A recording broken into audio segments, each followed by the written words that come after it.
Welcome back, everyone, to the summer edition of Talks and Takes. Hopefully, some of you are on vacation, like our colleague Bill McBride, who's at a great resort, I think the Hard Rock out in Mexico with his family, and he's still with us today to make sure all of you are getting the latest information and what's going on in our industry. So, Bill, we really appreciate that. Again, thanks everybody for joining us. We're going to jump right in. We got, again, some great topics as always today, and we're going to let Sara lead us off talking about some defining trends. Thank you so much. We're going to start with a video, and we'll be talking about innovations, consumer behavior. We're going to look at environment, healthcare, government, which I'm going to focus on, corporate portfolios, supply chains, and return to travel.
Thank you so much, Emily, for running that. It was a little loud, but it was a lot of fun.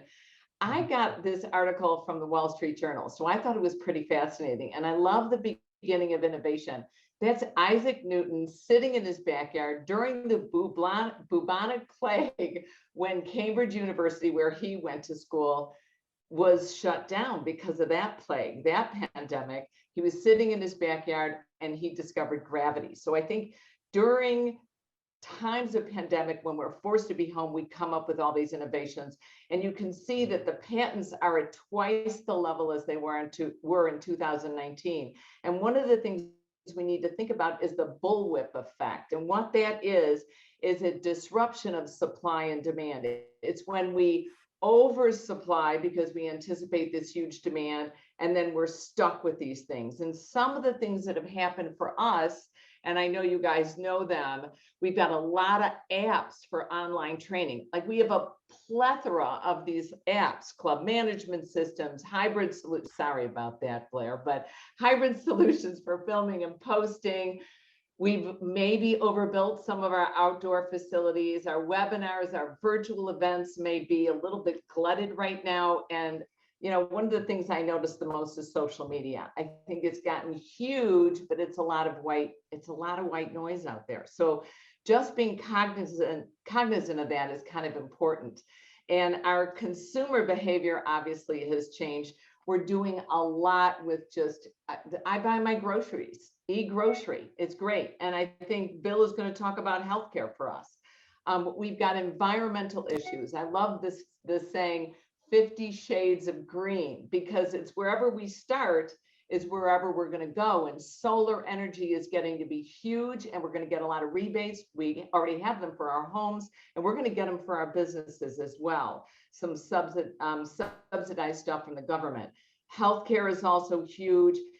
We spent $180 billion on research and technology for COVID, and only $1.1 billion on the Zika virus. So this is where our economy is shifting. Governmental intervention, which has been wonderful, especially for SCW with the PPP loans, also hugely influential, subsidizing Moderna, looking at the car industry.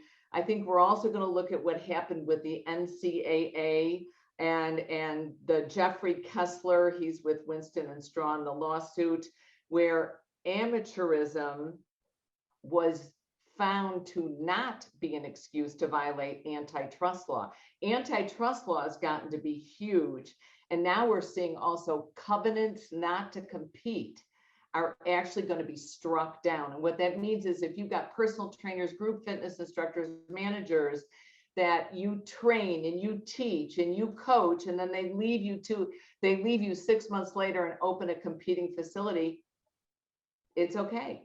It stimulates our business. Biden signed it on Friday, and let's see what happens with Congress. But that's huge, a huge change for all of us. Corporate portfolios have changed. I think Blair's going to chat a little bit more about that. Supply chains have also varied. We've got the rich getting richer, the poor getting poorer.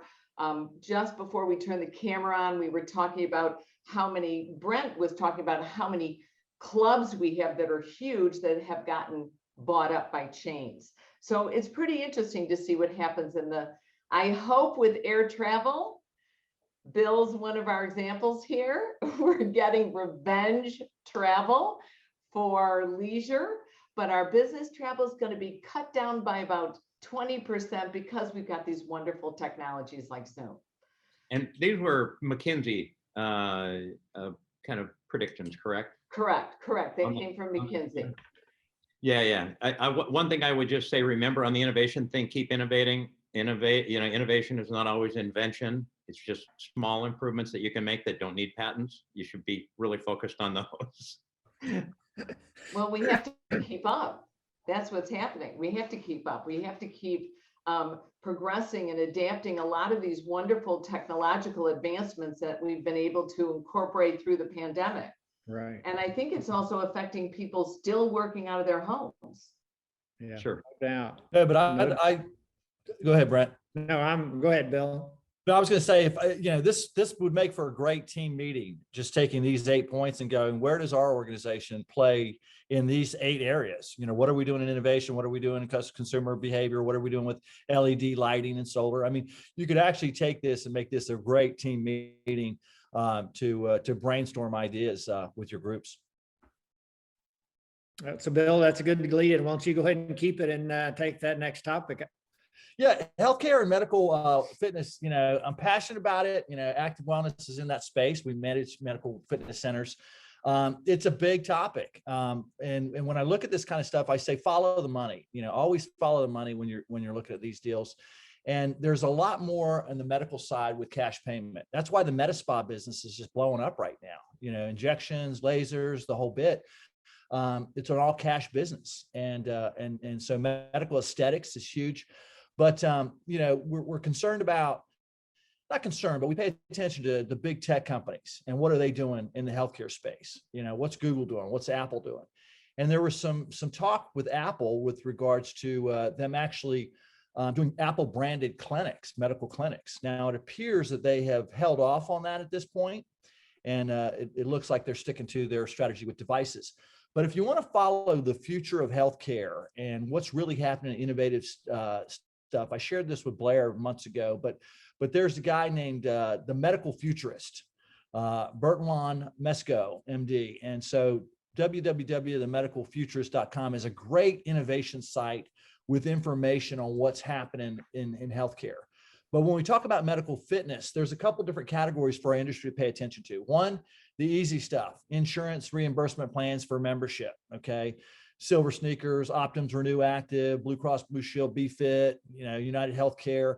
A lot of these programs with insurance companies reimburse. Some historically have reimbursed small amounts, which it didn't make sense for the high end based on price points being higher.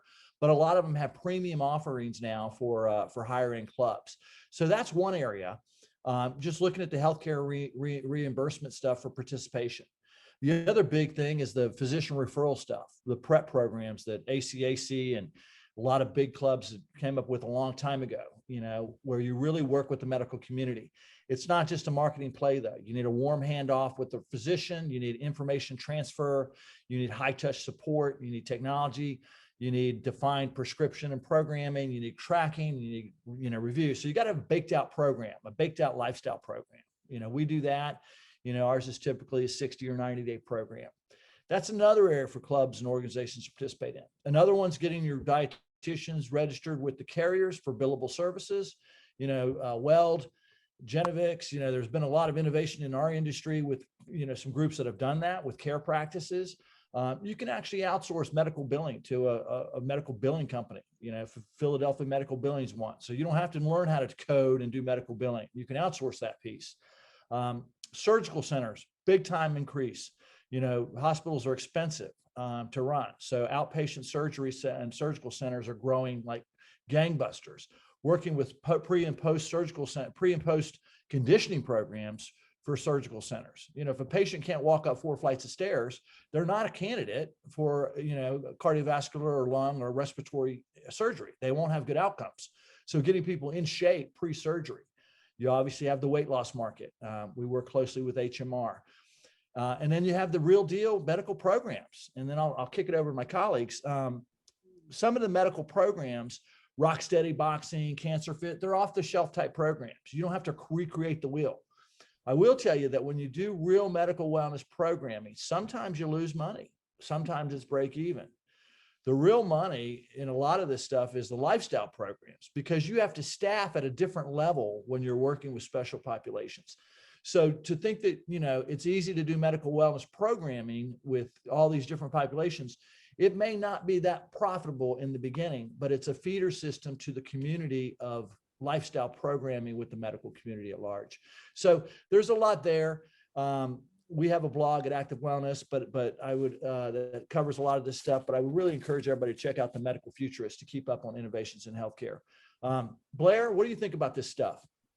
Well, I mean, it's a heavy lift, right? And when we're just coming on, we were talking about the independent club operators and how some of this is just going to be a tough deal for independent club operators. I don't know if Scott Gillespie's out there listening, but there's an independent club operator that has really put heart and soul, time, energy, money into solving this and has done an incredible hell of a job.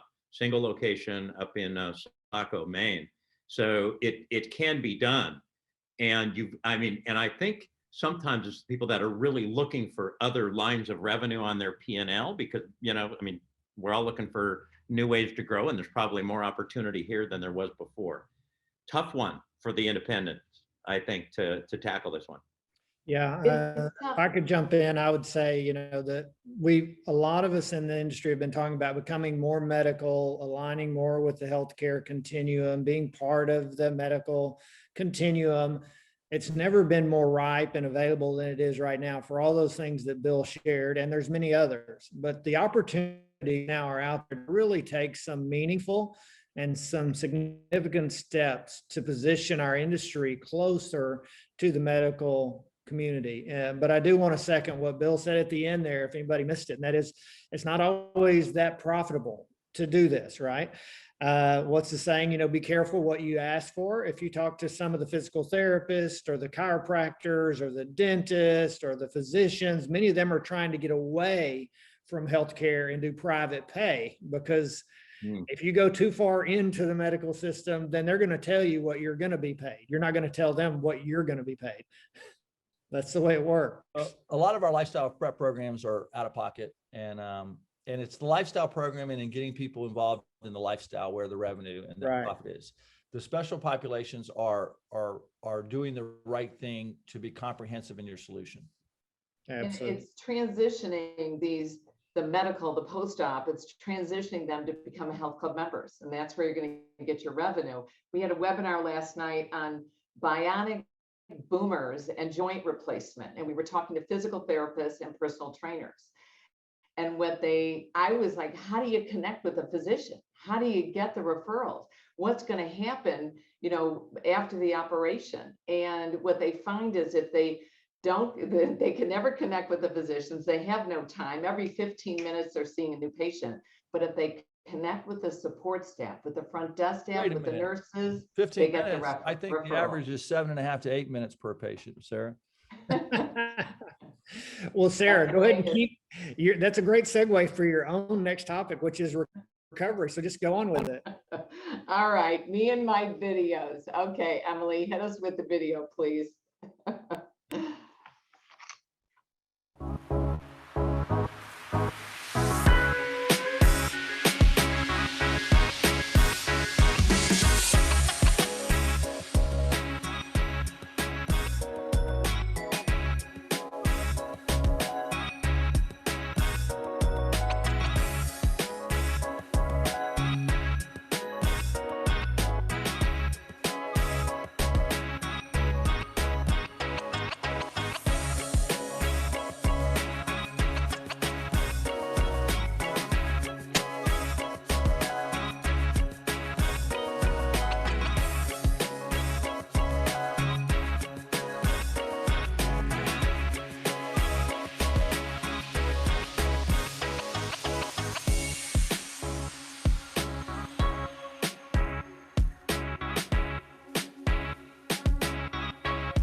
Now, I really love this recovery stuff. And actually, before we turn the camera on, I'm like, guys, you got to talk during this. I need help here.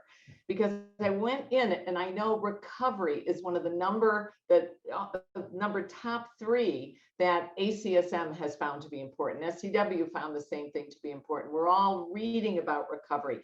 One of the things I want you guys to think of is those air compression chambers that started in physical therapy. They're going to come into our fitness centers. So stay in touch with that. All of these major recovery things are focused. Tom Brady, Eli Manning have really focused on the recovery strategies that they play in their athletic performance. And whatever they do, our public is going to want to do. And there were 4 things they looked at: rest, replenishing fluids, recovery, foods, and then muscle pliability. This is all from Tom Brady in his book, and I don't know, the witchcraft he adheres to.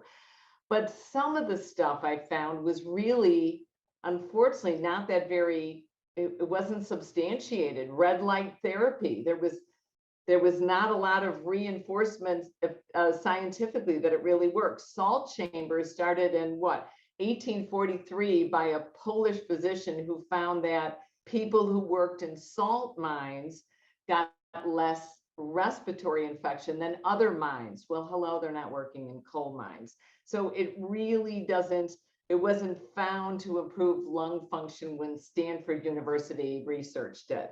But hydromassage was found to be very effective, like yoga. Yoga was great. These float chambers were great. Increasing your sleep to 10 hours a night. An athletic team from Stanford did this. They did great research. They extended their sleep to 10 hours a night, which I don't know if I can barely get 7.5. They ran faster in their time sprints, and their 3-point shots went up 9%. So if you're looking to increase your 3-point shots, I'm just looking to send my kids to college. But if you're looking for that, get more sleep. I can sign up for that 10-hour program. I'm down with that, Sarah. Yeah. I thought that's what the vacation was about. Sign up for the 10 hours in the sensory deprivation tank. Then you've really got it. But, yeah, they'll just forget to reopen it. Blair, you were talking about the percussion stuff and how you're going to retire on the funds made from that endeavor. Yeah. Well, the headline here is just recovery, right? I mean, just the interest in recovery everywhere, and then how do clubs take advantage of that and benefit from that? And again, here we are talking about what is scalable, because our industry, there's only a handful of really big companies in our industry. It's growing, but the long tail of our industry are club operations that look like mine. 2 clubs in Central Washington. But you can still play in this game.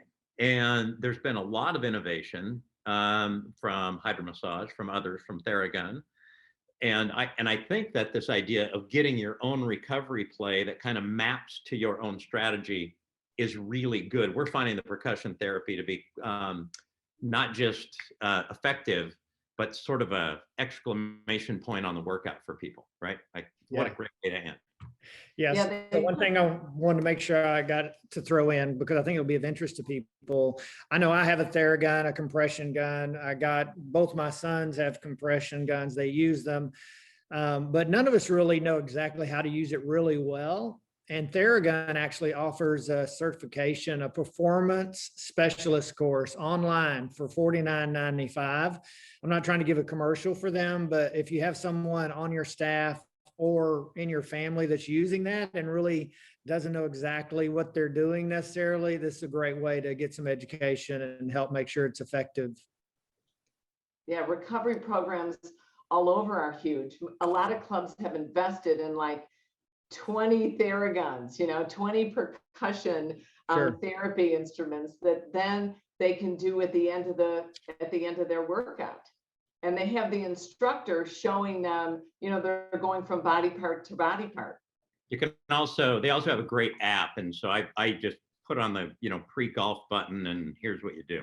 Now, okay, let's jump to our next topic here. One other real quick on recovery, cellular hydration is important too. And a lot of times we take hydration and dehydration for granted.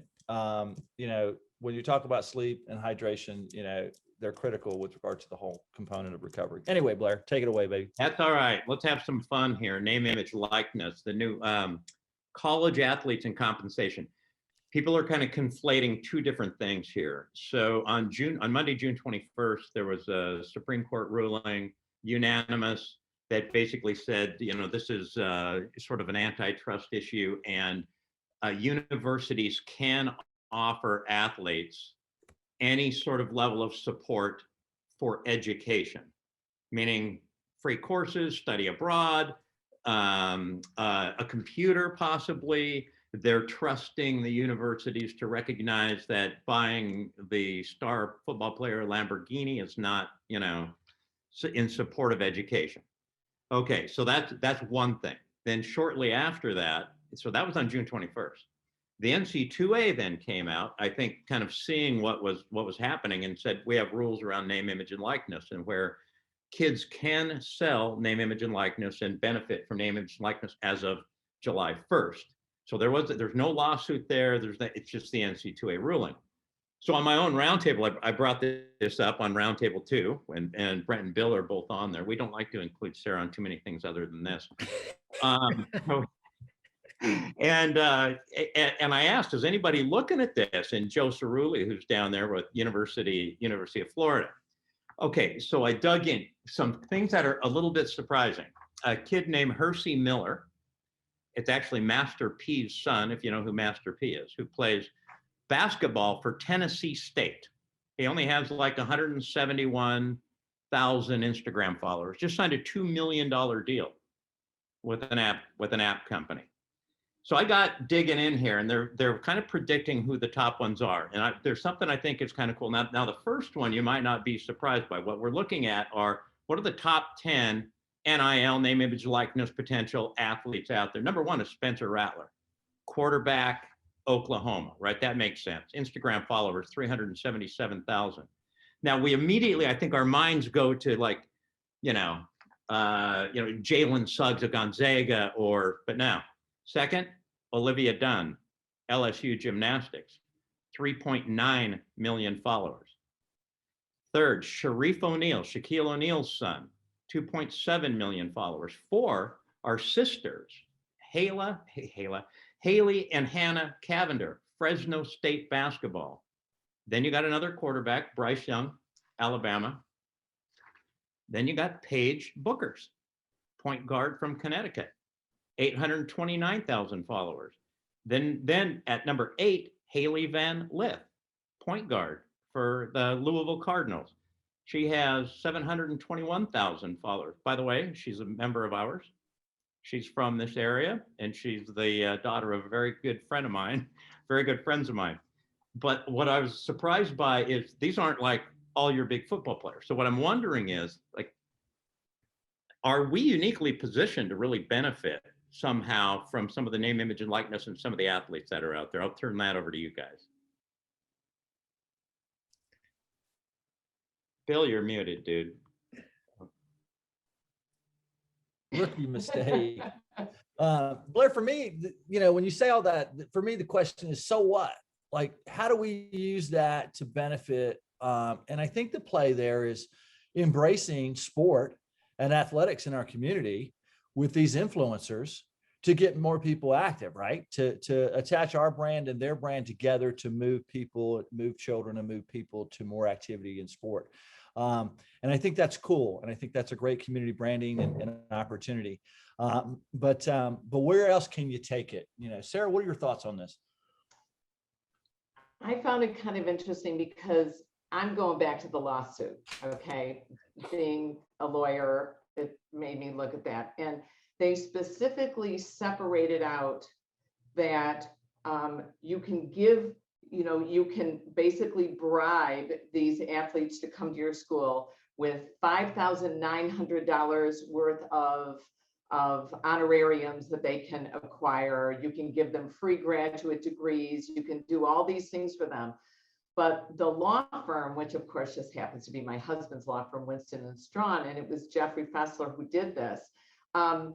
You look and they separated out the likeness and of the athlete. So he or she can't go, can't go out and suddenly sell their likeness and sell their own t-shirts and their own hats and appear on commercials and work for health clubs, at least as far as the majority of the NCAA has approved.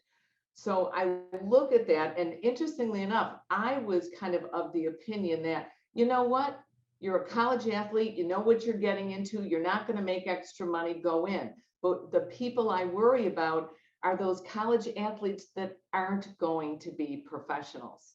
And they're the ones that have sacrificed their whole lives, and their families have sacrificed their whole lives, and they can't sell their likeness. And so I look at that and I'm like, you guys, if you can, and we can buy their likeness and have them, sell my club in Wenatchee, Washington, pay them. I think this is a good thing. I think they deserve this. And I think there's opportunities in local markets with some of these athletes to help, get more interest in fitness. I'm dazzled that number 2 is a female gymnast from LSU. I think that's awesome. In other words, we should think a little bit more creatively about who the athletes are that might be able to help us increase interest in physical activity. One thing about your list, Blair, every athlete on that list, male or female, plays in a sport that they call a head count sport versus an equivalency sport. And head count sports are gymnastics, tennis, volleyball, of course, basketball and football, where you get full scholarships. Those are the only full scholarships available, and that's who's on your list. So those people are already getting full rides. And I was sharing this before as well, that my son played college Division I a few years ago, and he got a check from the NCAA because his name and likeness are on the John Madden PlayStation game in football. It was only like $580, right? So I was definitely adamantly against it, but then I'm like, no, there's my son. It looks like him. It's got his name on the jersey. It's part of this video game. They're making millions of dollars using his name and likeness, and that's a perfect example. He only got $580. So this will open up that and make a lot of parents happier, probably. So quitting at record rates. We're going to change topics entirely here. We've talked in previous episodes about the staffing challenges out there, that people are just having difficulty finding employees. And it's only getting worse. This is a great sign at a Burger King. The staff obviously put this up there, says, we all quit. Sorry for the inconvenience. But the reality is there's a record 5.6 of restaurant workers who quit their jobs in April. And overall, there's also a new record of almost over 1.3 million restaurant job openings right now. And as some of you know, I live in a suburb of Dallas, so I'm here in sort of a, an urban, area. And everywhere I go, people are looking for employees. There's help wanted signs on every storefront, just about. And then also I go to rural Texas where I have some property and get away from the big city. The same thing is happening there. Whether you're looking for construction workers, frontline people in restaurants, even outdoor learning centers, they just cannot find people that want to take those jobs. So it's really an epidemic of people that are not wanting to work for whatever reason. There's just a lot of jobs that are available. And this research article suggested that really part of what's driving it is several things. Of course, the refund checks or the stimulus checks are a part of it, but it's also that employees are wanting to get paid more. No surprise, right? Minimum wage has been raising with some of the biggest players, and that's sort of driving what employees expect on compensation. Blair, you and I talked about this a couple of weeks ago.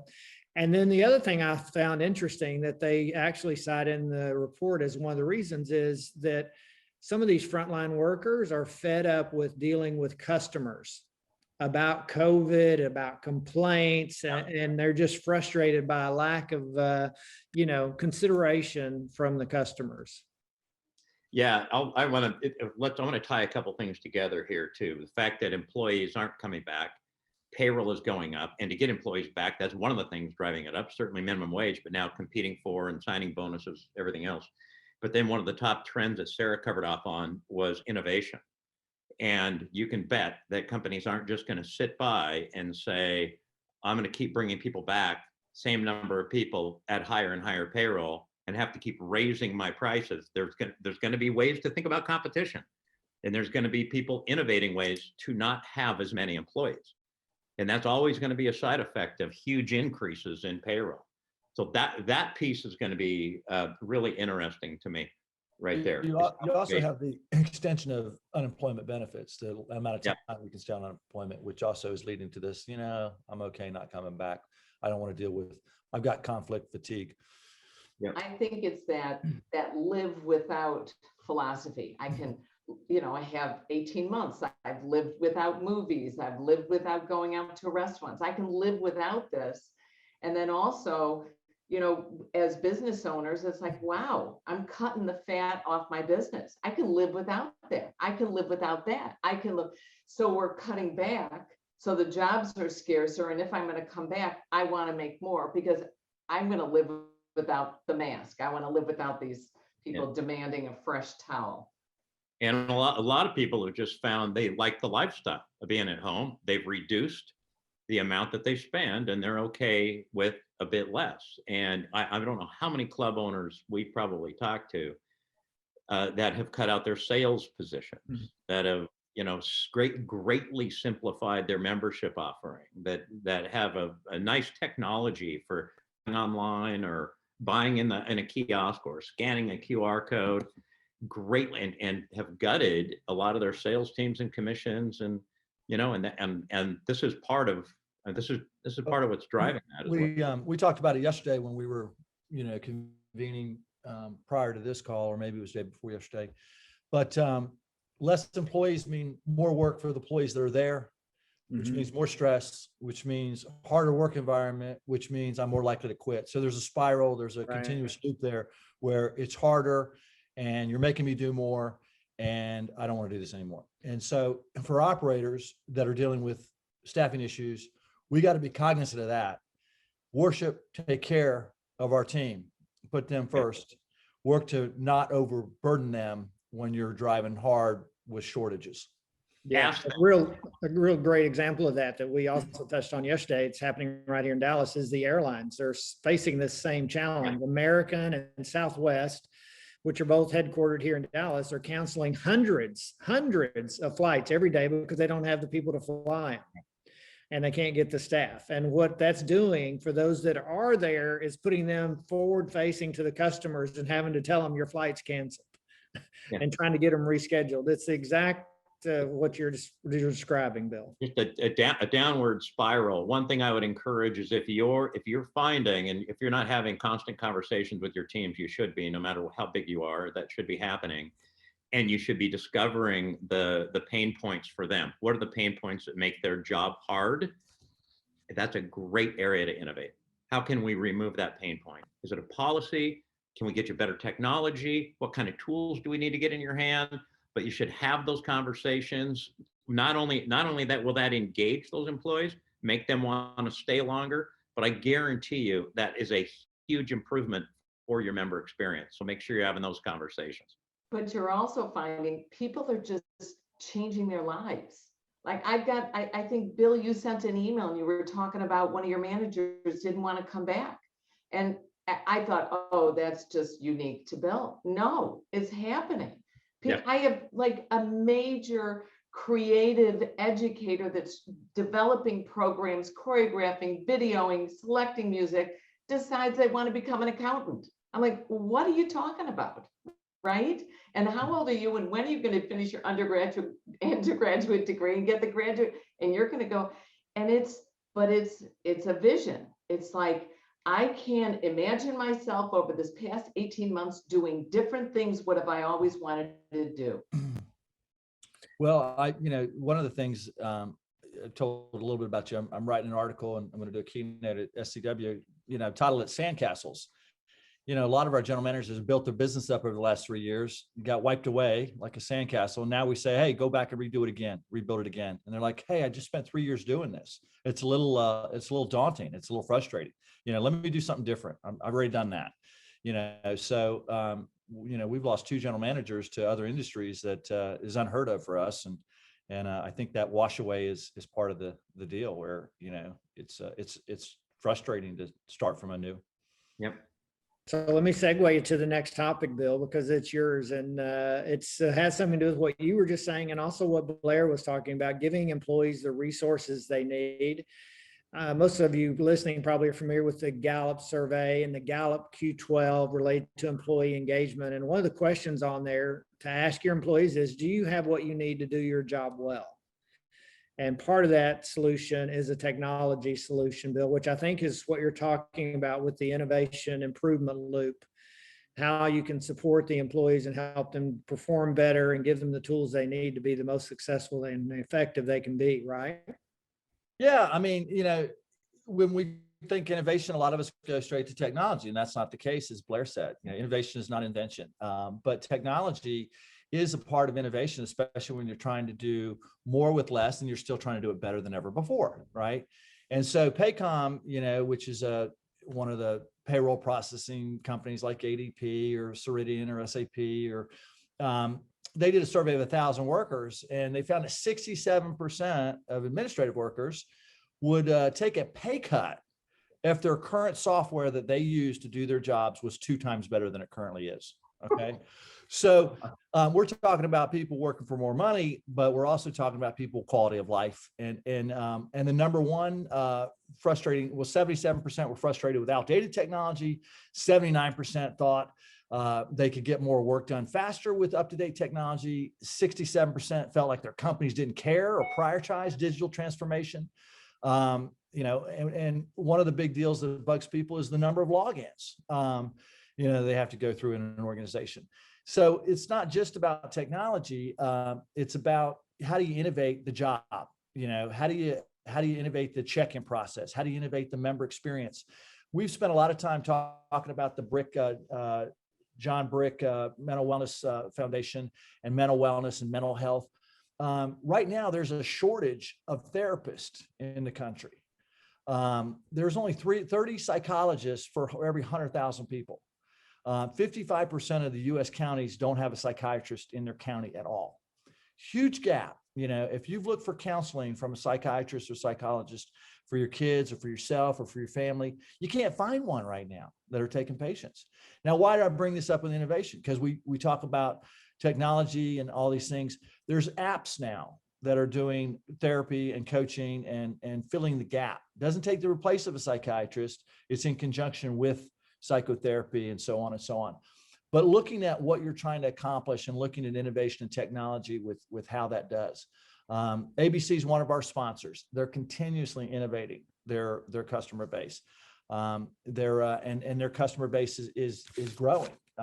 They've got 107% growth since 2019 on new joins with the ABC client base.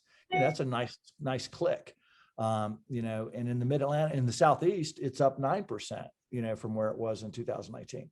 So, how do you use your tech stack? How do you use your processes? How do you use everything you do in a manner that works? You're hearing a lot more about AI and chat boxes and all this kind of stuff. And I'm not going to, put a stake in the ground on what innovation you need to do, but this is the time and place for innovation, because you're going to run with less staff. Your staff are going to be better compensated, hopefully, better trained, and doing more things in a more versatile manner. And, so front desk, sales, combining those roles, a lot of clubs are innovating that way. Anyway, this is a big thing, and, innovation creates efficiency, efficiency creates progress. So this whole loop is, how do I innovate, not just to save money? How do I innovate to grow and make it easier for my people to do a better job, not the same job? And how do you do this in a practical way, right? I mean, Bill talking about some of the apps for mental wellness and that, right? I'm trying to remember what they are. I know LeBron James is an investor in one of those.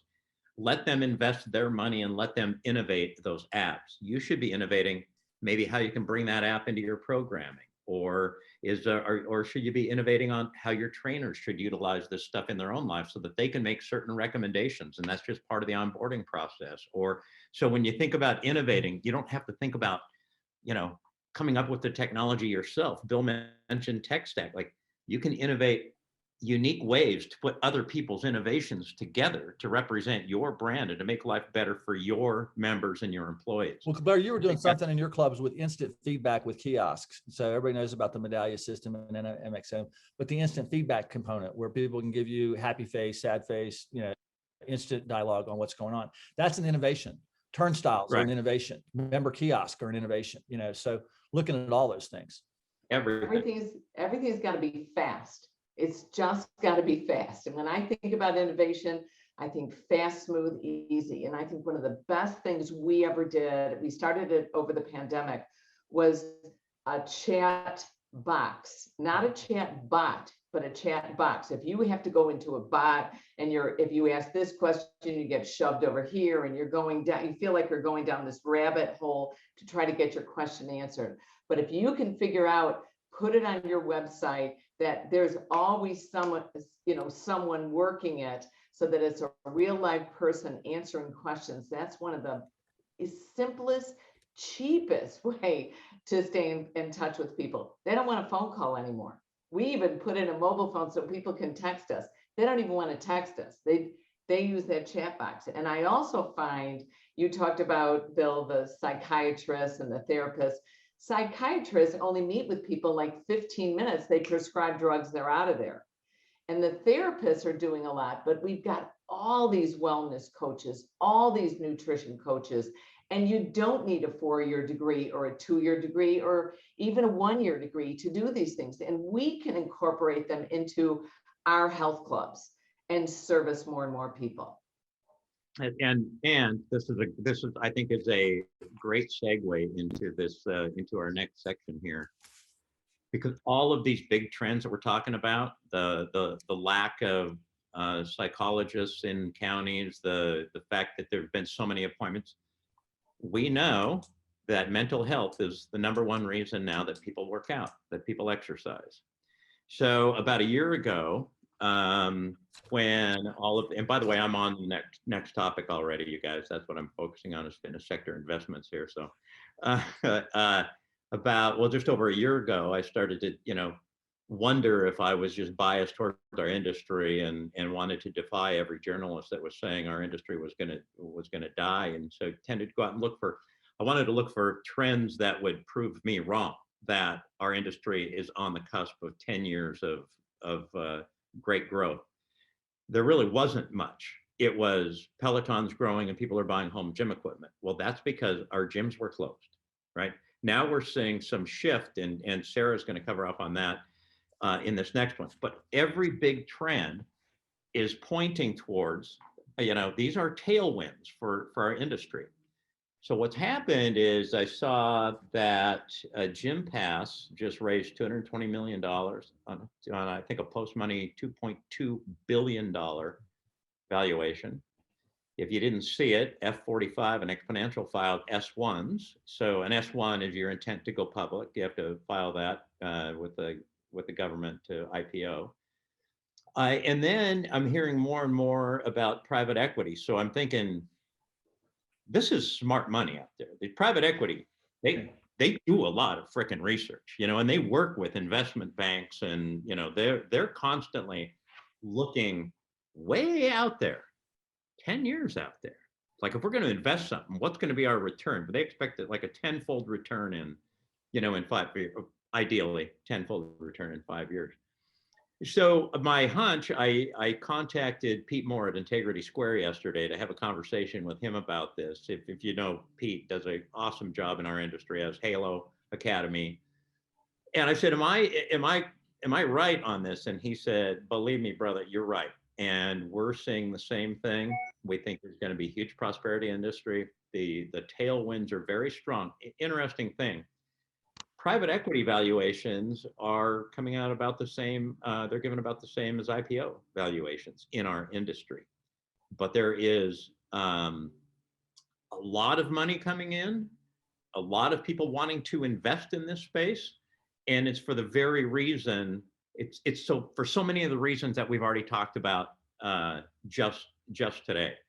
One other thing that Pete brought up, private equity is having to put in more money in clubs that were in blue states or operations that were in blue states, because it's taking more cash to bring them back. But the valuations are now back to reasonable. In Pete's words, the vultures have stopped circling. There's no more of that out there. The people looking to pick up the debt off the ground, that's gone. They're investing in the future right now, and they're paying good prices for it. So my question for you guys is this good or bad for us? I really I'll start. Go ahead, Sarah. You go ahead, Sarah. You go. Well, I mentioned this on Take 5 several weeks ago, and I think it's good and bad, Blair. I think the good news is when private equity enters, it kind of raises the level, I think, of professionalism, of credibility, of focus on return on investment, which we all should do in this industry. Maybe even enhancing, the customer experience, the tracking of KPIs, the forecasting out into the future. I think it makes our industry more business savvy, if I could use that term overall. Yeah. My concern on the negative is I just don't want our industry to lose its soul, right? These private equity groups and these big investment firms, it could be health and wellness, and it is now because that's hot. But it could have been, private warehouse storage or a chain of Subway shops, or whatever the hot return on investment is. That's where the money tends to focus on the future, and I just don't want our industry to lose its soul that all of you on this call have of helping people and being in it for that reason. So it's good and bad. I totally, completely agree with you, Brent. I know that's scary, but I do. I think private equity brings money, it brings liquidity in, it brings management, efficiency. We can share our systems, share our best practices, absorb things. Not always does private equity come in and take over the management. Sometimes they're just infusing money, but usually they're getting involved, sticking their fingers in and doing management. But I've seen, my husband and I do an evening walk around our block, a 2-mile walk. We take the dog and we chat. Sometimes we argue, but we chat around the neighborhood.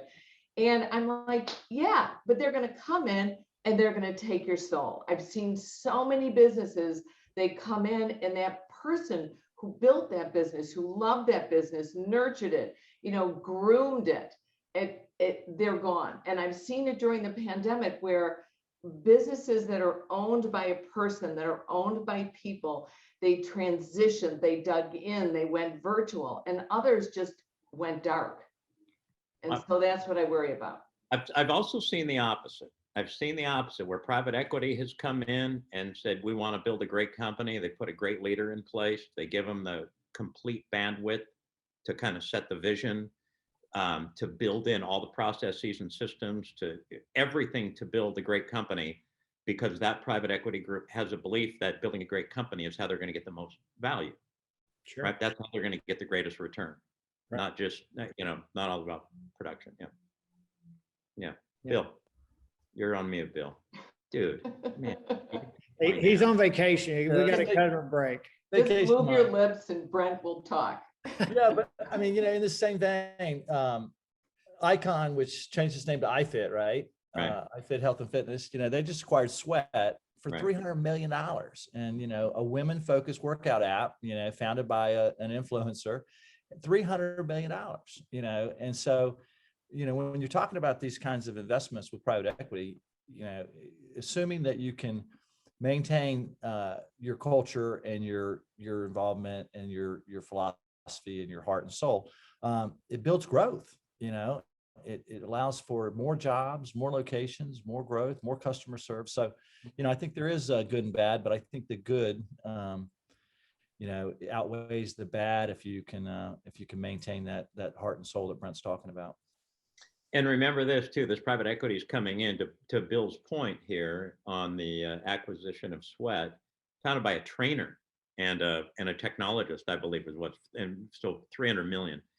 Now that's good trainer wages right there. That's good trainer. That's good training. And it's, That's good. That's good. Anybody wages, my friend. That's good anybody. That's right. So private equity coming in is not just the bricks and mortar locations. That is certainly happening, and they're looking for more and more opportunities. It's like almost anything fitness and recurring revenue. Yeah. Because they see these trends that we're talking about, right? The mental health, the rising healthcare costs. The only way to mitigate most maladies is exercise. The greatly increased percentage of people that say they're going to spend on their own wellness. They see these trends, and these aren't short-term trends. They see these as very long-term trends that are building momentum. And that's why you're seeing a lot of private equity come in. one last thing. Oh, we have to go to the next one, but it's mine, so I'll just eat up my own time. Is it gives longevity. Like if somebody's getting older and they want to retire and they're looking around and what they do is great, but there's nobody right there in front of them that can continue the business and keep other people employed and help build, support their community with wellness. This is private equity is the way to do that. So anyway, home workouts decline. I know, I wish that was like all in caps, but Emily, of course, I've got one more video.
We always used to say that at home, your in-home fitness equipment is a clothes rack. That treadmill is just going to start. You're just going to fling your bands over it, rest your barbells on the seat, and you're just not going to use it. So I got really excited when I read this article. It's by Jefferies Financial Group. It was featured in CNBC. And I thought it was interesting. You know, once in a while, I want to read something good about our industry. And it said, we are recovering. We're up like 85% from where we were at the lowest part of the pandemic. We're at an all-time low for the purchasing of in-home equipment during this pandemic. Okay, it doesn't mean that we're at an all-time low and everything, but just during this pandemic. So I look at this, and Jefferies Group is the largest independent global full-service investment banking firm. So I thought that was kind of cool. More people are heading back to the gym, and apparently we're down just 6% from the same period in 2019. And this is just for some facilities, not all facilities. Interest in in-home fitness equipment peaked in April of 2020, of course, and it's decelerated right now to an all-time pandemic low.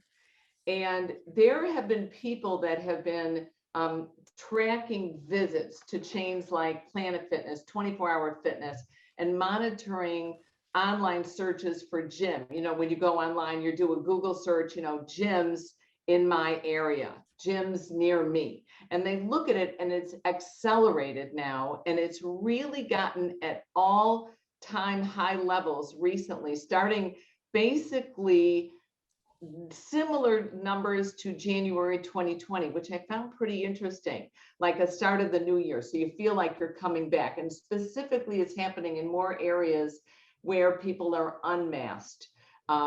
And the strongest searches were for Crunch Fitness and Blink Fitness. And unfortunately, one of the worst searches was for things like Equinox. Now, we were talking about this and we were thinking, wow, is this because of how much it costs to belong to an Equinox versus how much it might cost to belong to a 24-hour Crunch or something like that? We have to look at it, is it an urban setting? Is it suburban or rural? Things like that.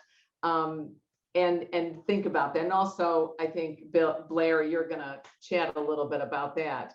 But the interest has been tumbling since January on in-home fitness equipment.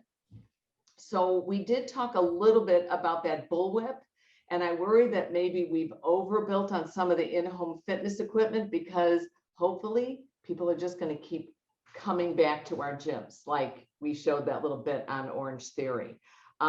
Digital workout platforms such as Tonal and Nordic Track actually right now are at an all-time pandemic low. But again, you got to take pandemic. I think if you watch the chart, it went way down and then slowly it's climbing up, or in-home went way up and slowly it's climbing down. So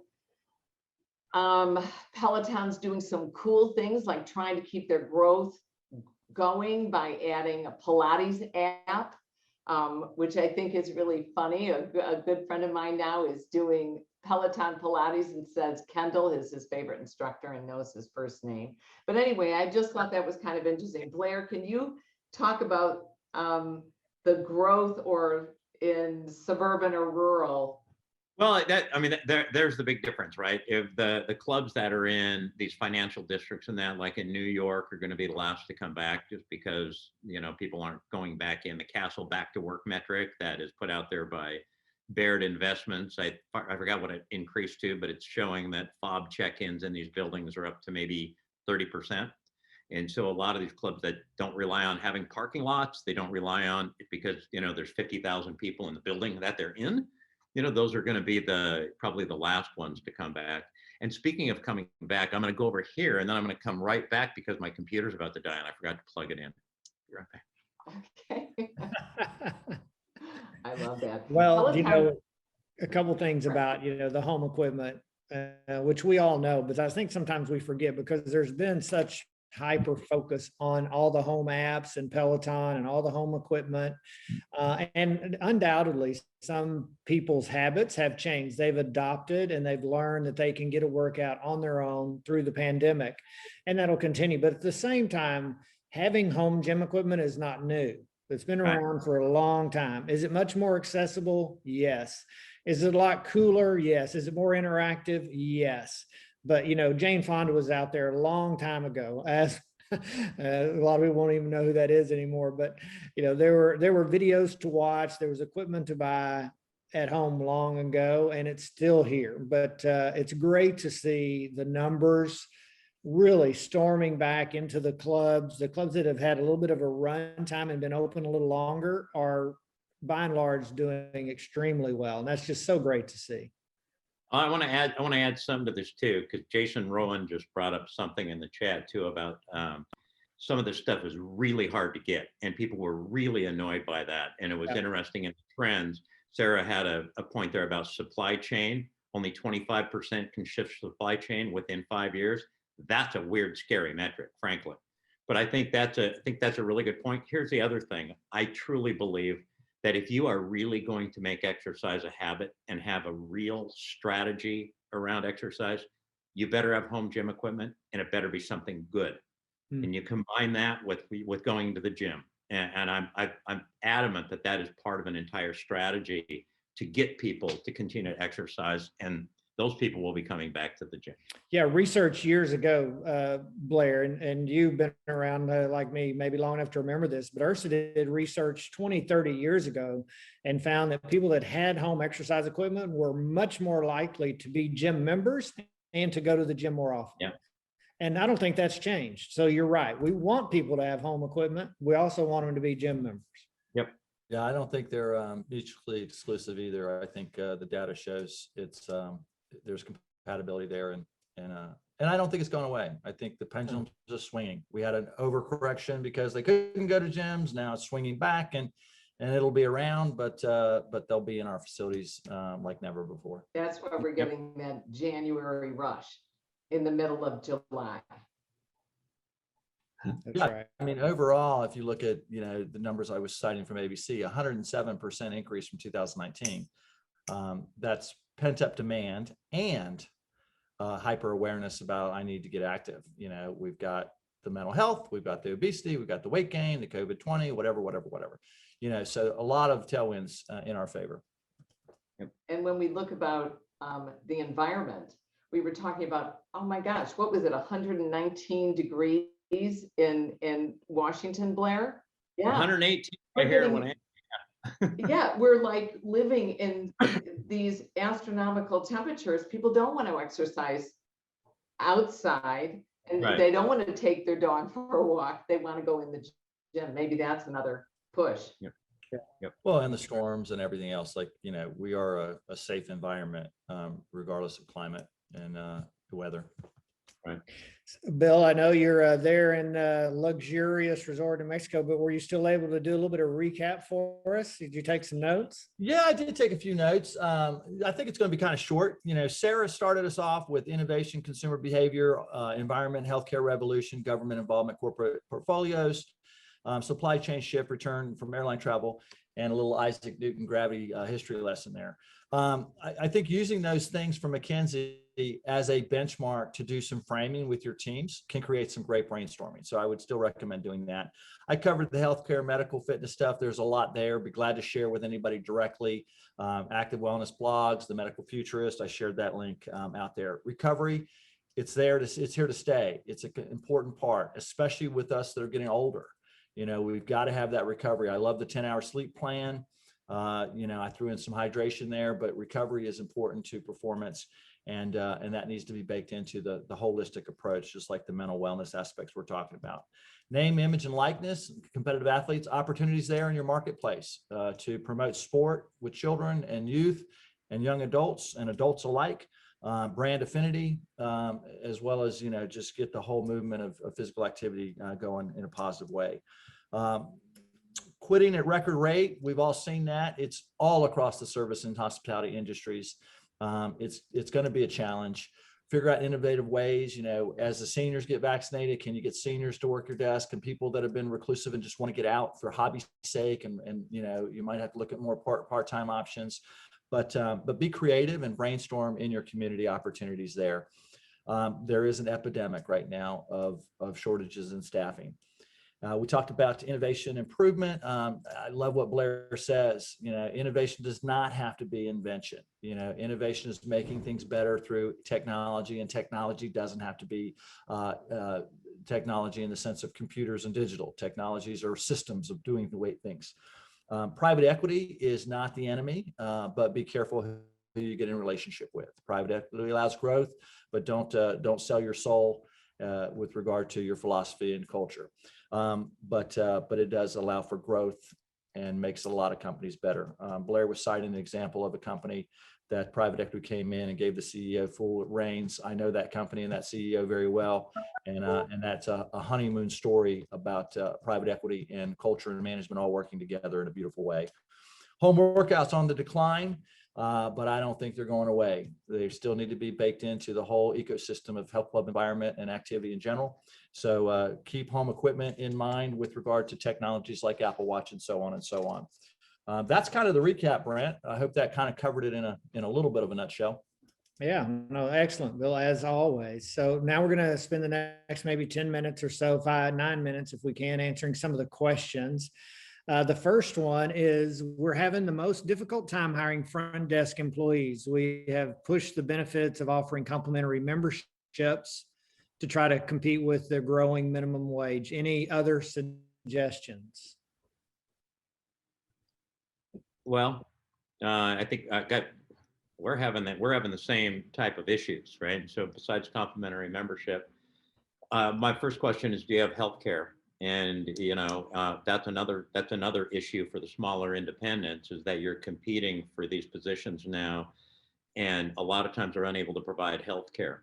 And I think prices are going to be going up, and as labor goes up, as the cost to get somebody in goes up, prices are going to have to go up. So we're having the same issue, but we are now looking at, providing healthcare. I mean, come on, when, every restaurant, every fast food restaurant, and that, we're trying to compete with them. And so I wish I could be more help on that, other than saying, hey, let's add to our freaking costs, right? But well, a couple things clubs are doing. I'll throw this out very quickly. One is, they are doing signing bonuses for employees, either when they sign on the dotted line to start, or after they've been there like 60 days and they get an additional signing bonus, or perhaps through the season, if it's a summer camp or a lifeguarding situation that's a seasonal opportunity. They give them a bonus at the end if they stay through and sign on immediately. And then a lot of clubs are connecting with their local colleges to develop not only internships, which maybe they were doing before, but they're really establishing this sort of direct communication and pipeline with sort of the college and a student, so that they know there's opportunity at those clubs. It's convenient, can work around their schedules, and people are having a lot of luck with that. Right. The next question, what did the industry research say about independent trainers who work for themselves? How did the market look as people are going back to the big box gyms? Maybe Sara, you want to take that one first? That's interesting. I think I think a lot of independent personal trainers are staying personal, and they're not rushing back to the gym. And they're working. I just spoke to a friend of mine who owns 2 boutique studios, and she's excited because people are all coming back, but she just this morning, lost somebody who decided to open in their garage, copied all their equipment, okay, stability balls, bands, etc., something that's portable, threw it in their garage and is competing. So I think these personal trainers are staying personal. So to get them back, though, I think if we possibly increase, again, I don't want to increase our bottom line, but increase the percentage we offer them to come back to the gym, that's a way to pull them back in.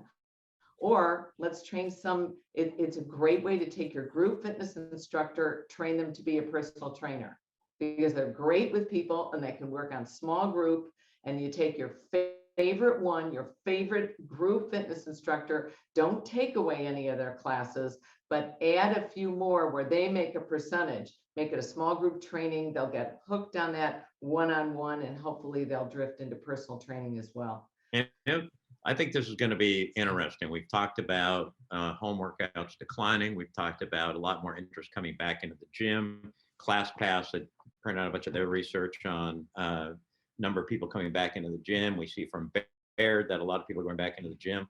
The marketplace to buy personal training is in the gyms, and it's growing. And I think that at some point you got to go where the market is, and it will be interesting to see how many of the trainers are really making a lot of money, are really tending to all of the sort of the business hygiene that you have to do to maintain a business. But That'd be interesting to see. And so there's trends. Nothing's going to stay status quo. But there's also bifurcation of the marketplace, right? So real estate, the top 10% real estate agents don't do a lot of sitting around in open houses. They've got associate agents doing that, and they get their business from referrals. Top trainers doing home workouts in communities don't need the gym for their marketplace anymore. They've got their brand out there. They've got their community. But that many people, many trainers. I understand that, but they're some of the great ones, right? And then you have the next tier and the next tier and the next tier, mass market versus that top tier. Yeah. But I think what we're also missing here is I think a lot of people that are going to come to the gyms, we're stuck at that 15 to 20% percentage. A lot of the people that are coming back to the gyms that want to come and start, that have the 20 pounds they gained over COVID, they don't want to go into the gym and do a treadmill that they're scared of and with all the buttons on it. They don't want to go into group X and have anybody look at them. I think that as an entirety, personal training is growing, and I think it's going to grow in the clubs, and I think it's going to sustain as the independents. Yeah, well, I have one more thing to that. When I was talking to Pete Moore yesterday, he said, now I don't have any data on this. He said, but here's my take on what's happening with a lot of the at-home workouts. It's basically making people more comfortable to actually work out with other people. In other words, if I'm doing my group fitness from home, and I see that I can actually execute that from home, then I'm less intimidated to come into the gym. He says he thinks that's going to prove out possibly as a trend. It's certainly proved out in gambling, right? That's certainly proved that's one phase, and there's one interpretation. Stop with the gambling, but that's one interpretation that you get more comfortable. I got to say, if I'm working all day long dealing with people, if I can just go into my home and get my workout privately, quietly there, or with my personal trainer, that's peaceful to me. So I think it's working. Again, I think it's working both ways. Okay, here's an interesting question. I thought, kind of questioning us all about this home equipment, Sara. It says, do you think in-home equipment interest has slowed down really because lots of people have already purchased what they want? Well, I think there's some truth to that right there. Absolutely. Now you wouldn't, if you look at the valuation of Peloton and sort of the runway that, like on Seeking Alpha yesterday, they did a great article on what they're predicting Peloton's headroom is, and it's huge. I mean, huge headroom, multiple products, multiple services. So there's still a lot out there. In other words, they think this market is way bigger than what has been met so far. But they also realize they've got the low-hanging fruit. Now they're doing aggressive television marketing. Right. Yeah. They're doing aggressive advertising to get to that next level of customers. That's right. Financing. Yep. I agree with that. I was in New York just last weekend, and I went into the biggest Apple store in the world. I went to the one right off the park, right off Central Park, went downstairs, look around. Oh my gosh, I did a video. It was absolutely packed. I got to the fitness app, dead empty, nobody there. I was I started weeping. Okay. I was like, I can't believe this is it's an amazing app and nobody's there checking it out or looking. So maybe you're right. Maybe we've reached it. And now what we're trying to do is, well, if you ride a bike, maybe you do Pilates, maybe you'll try yoga, maybe all these different modalities. Yeah. Hey, well, we're up against our time, everyone. So I wanted to thank everybody for joining us again, particularly here in July. Thanks to ABC Fitness Solutions for sponsoring us as always and doing such a great job. Good to see all my colleagues. Bill, thank you again for joining us and doing the extra mile while you're on vacation to get all set up there. We'll see all of you once again next month. Hope to see you then. Until then, have a great summer. We'll see you in about 4 weeks. Bye, everybody. Take Bye, care. everybody.